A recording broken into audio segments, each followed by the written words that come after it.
सुनो, ये कहानी छोटी है, लेकिन इसमें समूचे जीवन का रहस्य छिपा है। एक कुत्ता गुरु हो गया। उसने बाकी कुत्तों से कहना शुरू किया, कब तक भौंकते रहोगे? भौंकने की वजह से हमारी जाति का ह्रास हुआ है। सारी ऊर्जा भौंकने में बह जाती है। अगर यह शक्ति बचती तो हम आज दुनिया में राज्य कर रहे होते। रुक जाओ, नियंत्रण करो, संयम साधो।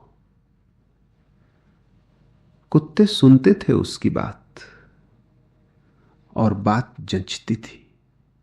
दिमाग कहता बात सही है, लेकिन जैसे ही गले में सुरसुरी उठती, जैसे ही भीतर रस आने लगता भौंकने का, सब सिद्धांत धरे रह जाते और वे भौंकने लगते।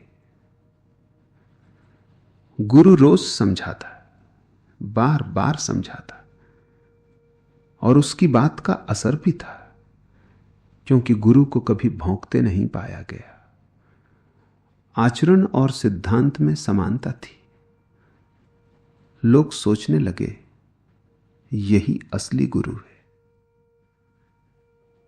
लेकिन इतना आसान नहीं है।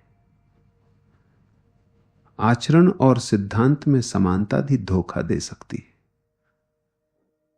उस कुत्ते में भौंकने की ताकत ही न बची थी।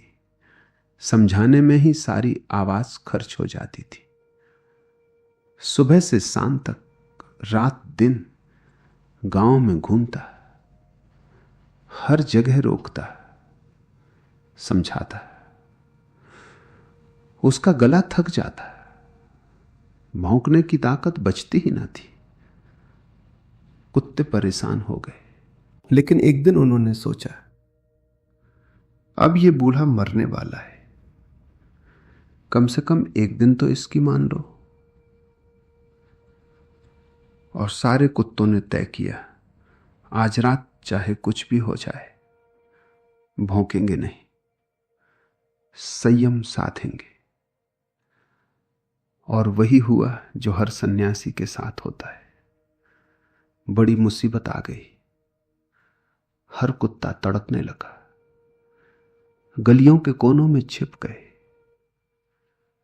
भीतर बेचैनी उमड़ आई। रोज का समय आ गया था भौंकने का।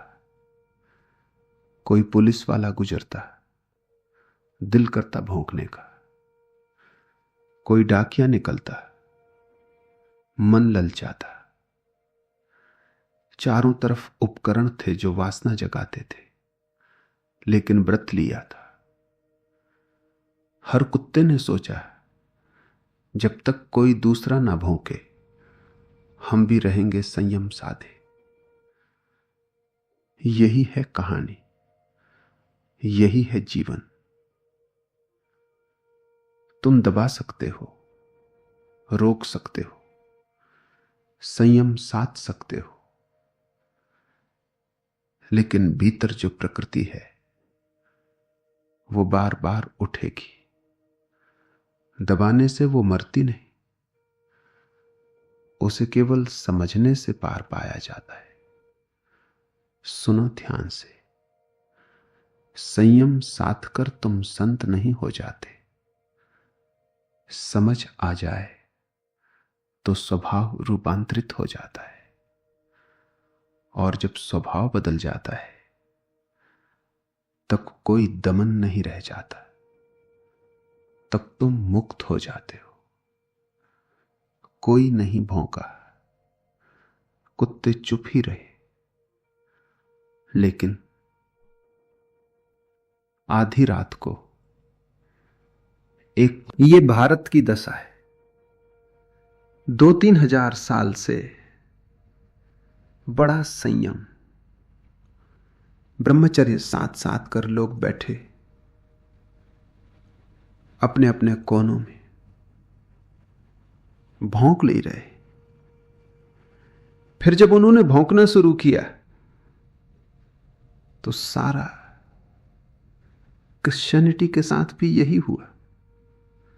पश्चिम में 2000 साल तक लोगों को भौंकना रुकवा दिया गया। अब वे एकदम से भौंक रहे हैं, तो सब नियम टूट गए। साधारण नियम, शिष्टाचार तक टूट गए और जीवन खड़ा हो गया एक उच्छृंखल पाश्विक स्थिति में। जैसे ही वे भौंके, चकित हुए, क्योंकि 12 बजे रात तक नेता का कोई पता ना चला, गुरु कहां था पता ही ना चला। अचानक जैसे ही भौंके, गुरु आ गया और उसने कहा, देखो इसी के कारण हमारा पतन हुआ है। कितना तुम्हें समझाया, लेकिन तुम बाज नहीं आते। कब छोड़ोगे ये अज्ञान? कब तुम्हें ज्ञान होगा? खलील जिब्रान कहता है, राज की बात यह है, सांझ से गुरु घूमा गांव में, लेकिन सब कुत्ते सन्नाटा साधे थे, उसे बोलने का मौका ही नहीं आया। कहना क्या, किससे कहो कि चुप हो जाओ। 12 बजे तक वो घबरा गया और 12 बजे तक न बोलने के कारण उसके गले में सरसरी दौड़। और जब सारा गांव भौंका, गुरु फिर आ गया समझाने, देखो इसी से हमारा पतन हुआ है। कब तुम रुकोगे? तुम भी जब बोलते हो तो ध्यान दो, वो बोलना रोग है या तुम्हारी शून्यता से, तुम्हारे मौन से निकलता है? वो बीमारी है, रेचन है? तुम कचरा फेंक रहे हो बाहर, हल्का कर रहे हो अपने को, या तुम्हारे पास कुछ बहुमूल्य है जो तुम देना चाहते हो? बोलो तभी जब तुम्हारे बोलने में हीरे हो जो तुम बांटना चाहते हो। दूसरे के सिर पर कचरा क्यों डाल रहे हो? व्यर्थ की बातें क्यों बोल रहे हो? उस आदमी ने सुना कि कुत्ता और गधे में बड़ा विवाद है। वो दोनों की बात समझा, दोनों की दृष्टि समझा, इसलिए मुसीबत में पड़ गया। वो बीच में गया समझाने, लेकिन कुत्ते और गधे को उसकी बात समझ में ना आई। बुद्धों की बात कभी भी तो समझ में नहीं आई। तुम्हारी सारी बात बुद्ध को समझ में आती। तुम्हारी हर वासना की आवाज उन्हें समझ में आती, क्योंकि तुम जहां हो वहां से वे भी गुजरे। वे भी कभी भौंकते थे,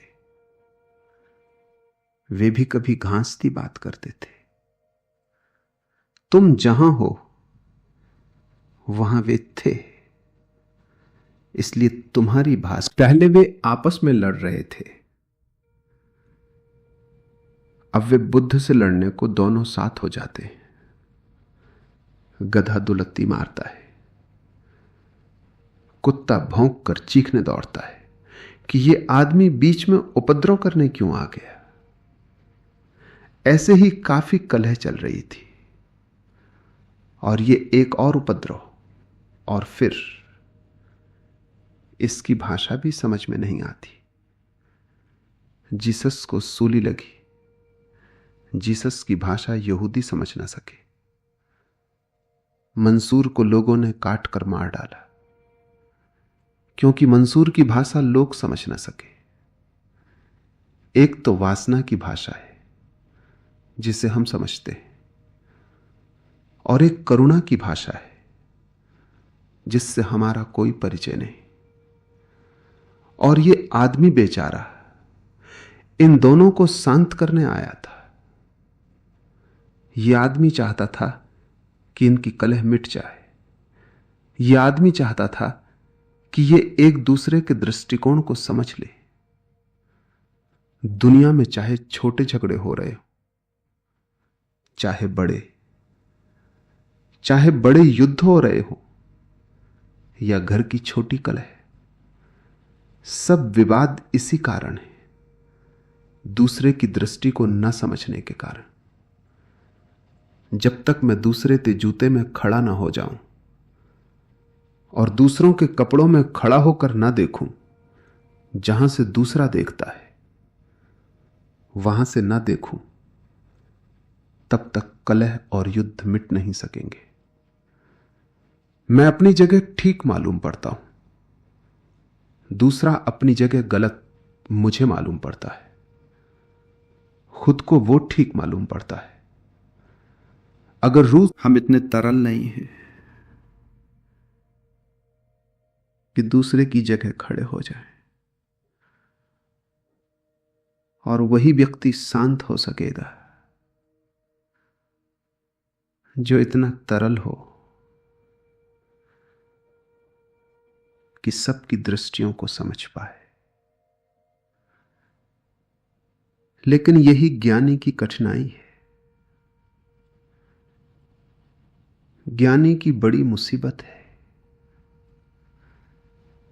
क्योंकि उसे रहना पड़ता है अज्ञानियों के बीच। लेकिन हमारे निष्कर्ष भिन्न हैं। बुद्ध, महावीर, कृष्ण के निष्कर्ष भिन्न है। मेरा निष्कर्ष भिन्न है। मैं आपसे कहता हूं, सुखी आप हो सकते हैं,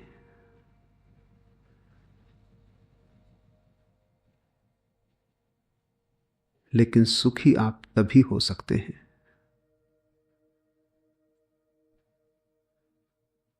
जब चाह के दरवाजे गिर जाएं।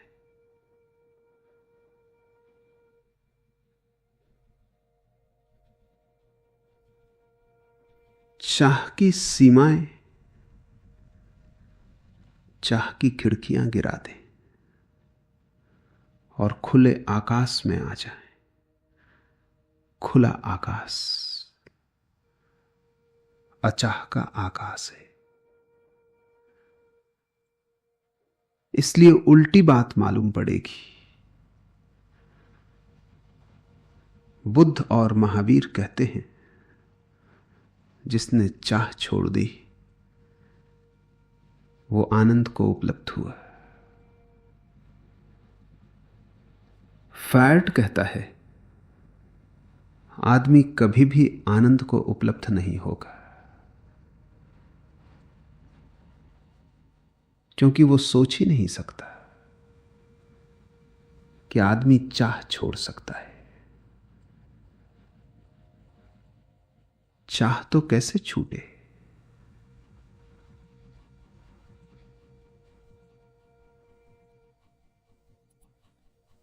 फ्रायड कहता है, चाह तो आदमी की जड़। कभी कभी कोई अद्वितीय आदमी पैदा होता है